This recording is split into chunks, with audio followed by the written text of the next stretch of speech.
আসসালামু আলাইকুম। আজকে আরেকটা নতুন ভিডিও নিয়ে আসলাম। এই যে ধনিয়া পাতা উড়ে নিয়েছি, তারপর দিয়ে এই যে ভুট্টা ক্ষেতের সাথে দিয়ে আইল বানলাম, এটার ভিতরে লাগামো ইনশাল্লাহ ভেন্ডি। তার জন্য এই আইল বানতাছি। দেখেন বিকালবেলা প্রকৃতিটা কত সুন্দর, কাজ করতেছি এই যে কোদাল দিয়া। অনেক পরিশ্রম করতে হয়, ঠিক আছে।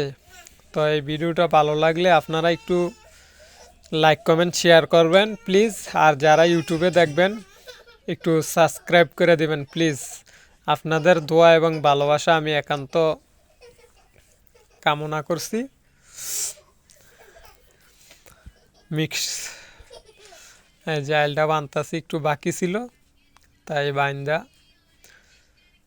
নিতেছি। না তো না বানলে তো আবার পানি কিনা কয়, ভেন্ডি খেতে পানি দিলে ভুট্টা খেতে পানি চলে যাবে, তার জন্য এই আইলটা বানতাছি খুব শক্ত করে।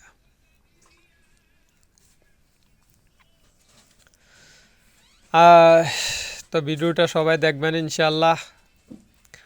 লাইক কমেন্ট শেয়ার করবেন এবং আপনাদের ভালোবাসা দিবেন। আমিও ইনশাল্লাহ সবার জন্য ভালোবাসা আছে ইনশাল্লাহ। যে এখন পাউডা দিয়ে একটু চাপ দিয়া দিয়া দিয়া মাটিটা মনে করেন দিতেছি। তারপর দিয়ে এই যে আরসা দিয়া মনে করেন যে টানতাছি, মাটিটারে শক্ত হয়ে গেছে না, ধনিয়া পাতা লাগাইছিলাম তার জন্য এটা আরসা টানতাছি। এখন তো আর ট্রাক্টর পাওয়া যায় না,